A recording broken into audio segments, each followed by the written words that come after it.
Uh, we'll figure that out as we go. And if you have a copy of the book with you, I'm going to be speaking with you today from pages 56 through 58. And Vicki, I promise I planned this even before you shared, but you're going to think that I did this just for you. So middle of page 56, the author, Brian P. Moran, shares, most people are running so fast, they miss life. They are in one place physically and another place mentally.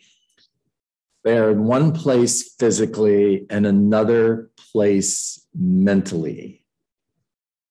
You are most effective when you are mentally where you are physically.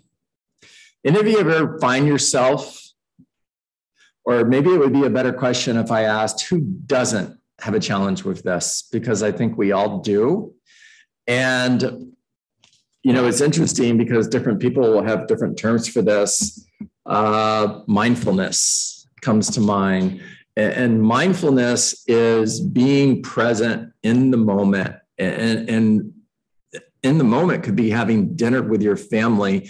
And it could even be taking a 15-minute break during the day to have lunch, and you're by yourself. Focus on eating lunch. The whole idea is to be mindful in the moment.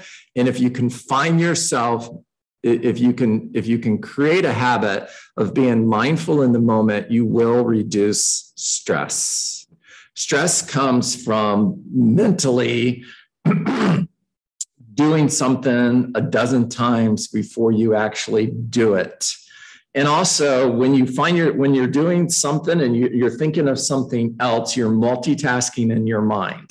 And we know that when we multitask, we actually get less done. Be where you are. Be mindful in the moment. Be the same place mentally that you are physically. The author goes on to say, when you are present in the moment, athletes call it playing in the zone.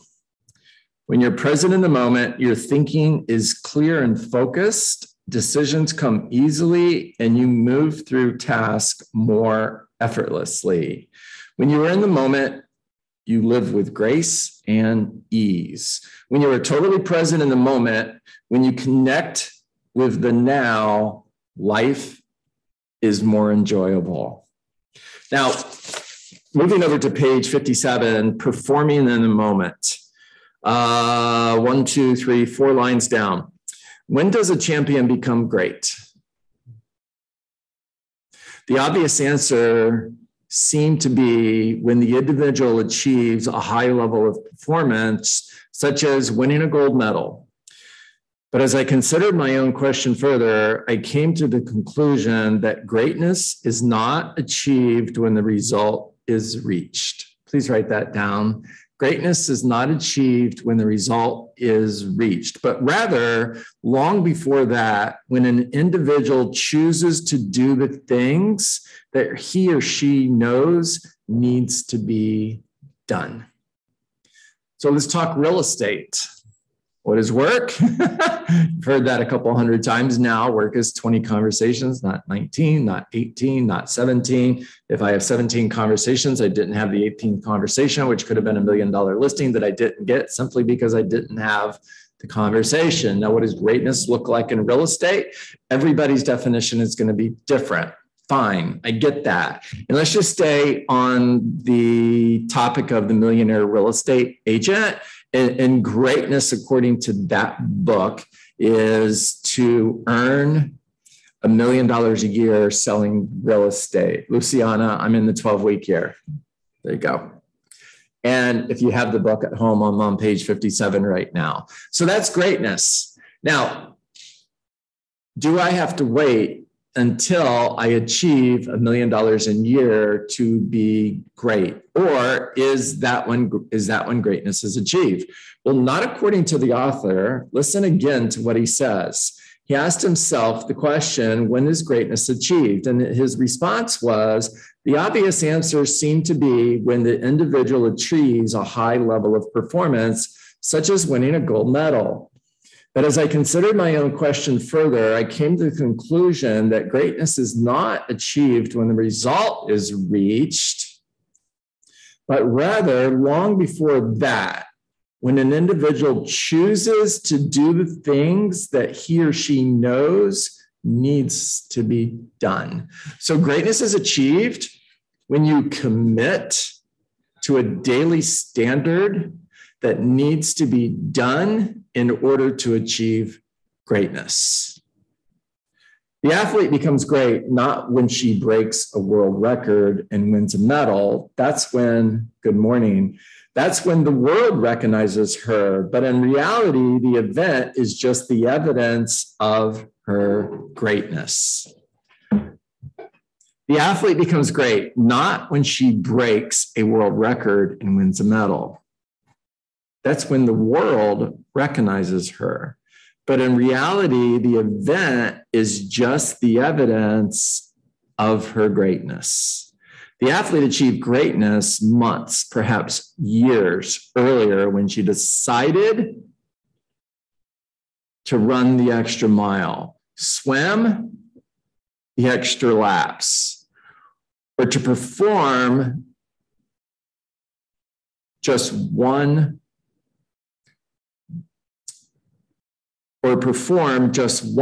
jump more. How does that apply to you? On page 58, he shares results are not the attainment of greatness, but simply confirmation of it. You become great long before the results show it. It happens in an instant.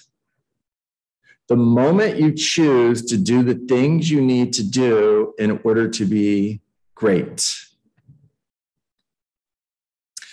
What I found profound is that the difference between greatness and mediocrity on a daily and weekly basis is slim. The difference between greatness and mediocrity is slim. The difference between greatness and mediocrity is very slim. Yet, the difference in results down the road is tremendous. The difference between greatness and mediocrity in your life as real estate agents is greatness is making the decision to commit to the daily activities that lead to the results that you want.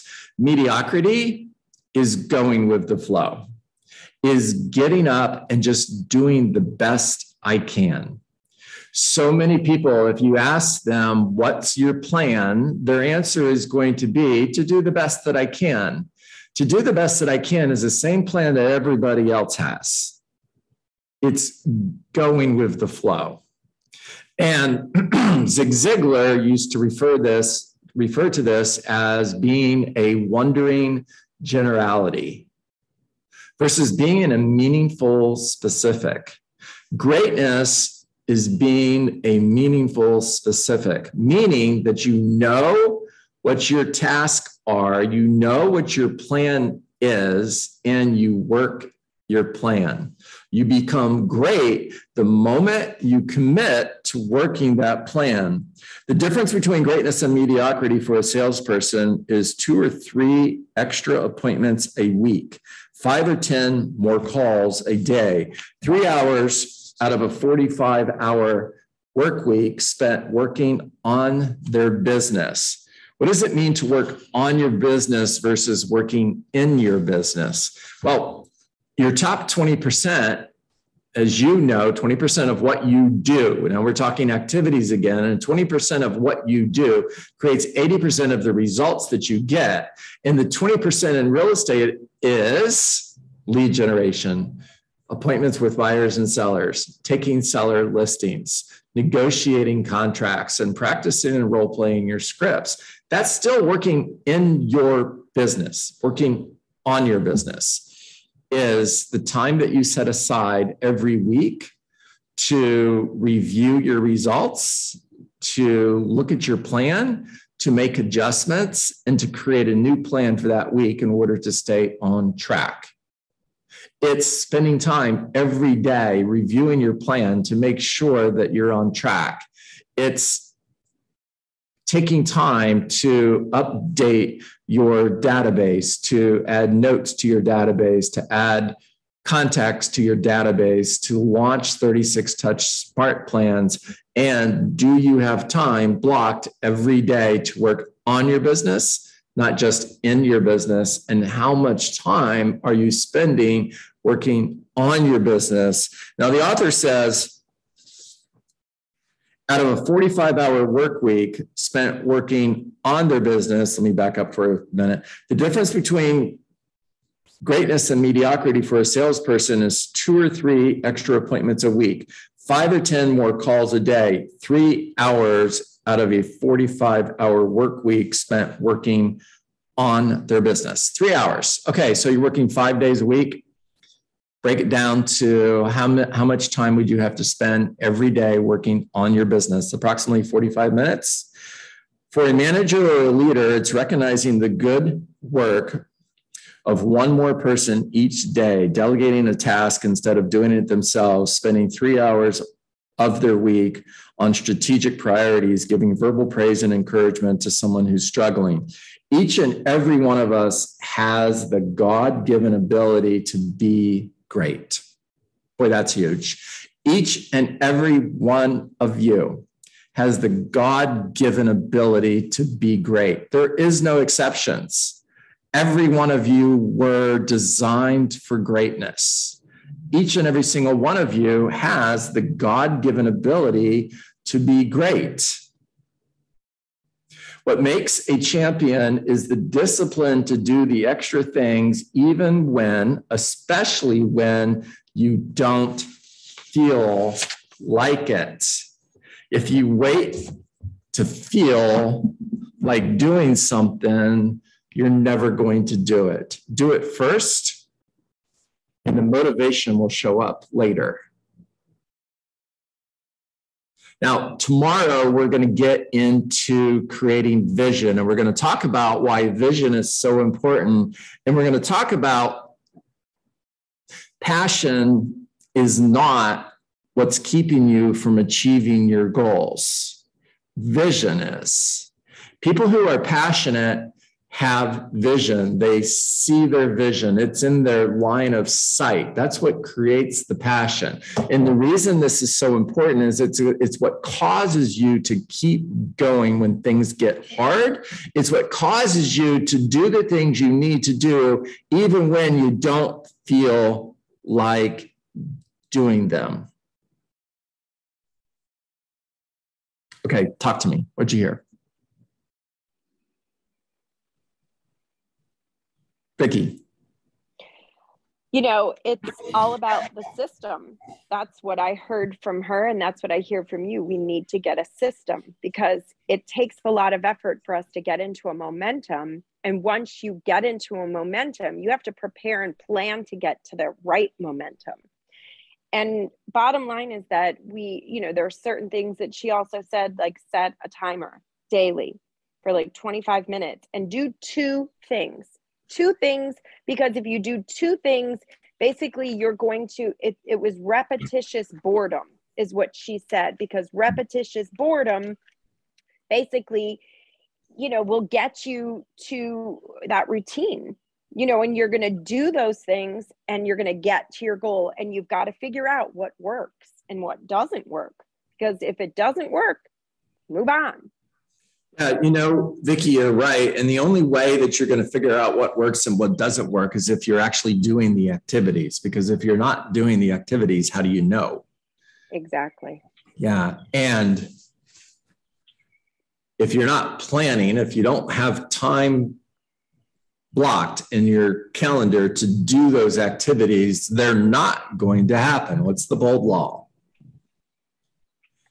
If it's not in your calendar, go ahead. Yeah, if it's not in your calendar, it's not going to get done. There you go. You have to, bottom line is you do 5 follow-up calls, basically, reach out to 5 people, just get a system, get it simple and check that box every time you're going to do it. And it's that repetitious boredom, and that resonates with me because I'm all over the place. I'm like ADHD. I'm like, oh wait, I'm going to do this. Oh wait, I'm going to do this. And she called it, there's variety and batching, and I am definitely variety. I'm all over the place. So if I don't have a system and I don't plug into that system, I'm not going to get to that goal. So love that. Thank you for sharing. Laura, I'm coming to you next. Erin Coddington sent me a message. Erin, I'm going to share this because I love it. And it's great to see you here. I'm glad that you're with us via Zoom, and I'm looking forward to you being back in the room, my friend. He shared, every time I hear the word vision, Walt Disney comes to mind. To see what his vision has created today, I'm excited for tomorrow's call. I agree. It's one of my favorite quotes is news stations. A reporter was interviewing and they asked Walt Disney's wife, they made a comment after Walt Disney World was built, right? And I don't know if this was before Epcot was built or after Epcot, but the reporter made the comment, it's too bad that Walt didn't live to see this. And her response was, he saw it. He saw this. That's vision. He saw it before it happened. You've got to be, by the way, there was never a doubt in his mind that everything you see today was going to be reality. And you've got to be that committed to your vision. And with a vision like that for your personal life, and personal life is that's first, because your personal vision drives your professional vision. And with a vision that is powerful for your personal life, nothing will ever stop you. You'll never give up. Laura, talk to us. I am floored. Okay. I cannot believe this is the first I'll call it workshop or whatever, that I've been to in months with you, and I've missed you. And I'm getting this message that I have been getting now for a couple weeks. Be mindful, be present in the moment. I showed you the checklist. I told you about the checklist because my mind is like Vicky's. I used to pride myself on being a master multitasker. I'm like, I can do 20 things at once. I'm great. And then I came across last week something, it was a Buddhist monk principle that said, do one thing at a time. And you said almost the exact same words that I had read. And it said, when you multitask, you are not as efficient and you are not as good as when you focus on one thing at a time and be mindful in that. So when you said that, I'm like, dude, I'm getting so much confirmation that I am so excited because I know that I am like in the right place and I'm getting the right steps and the right plan and the right vision to get to where I want to go rather than kind of just like floating around and wondering. So thank you so much. I'm so excited. Love that. Thank you for sharing. All right, I am going to stop record.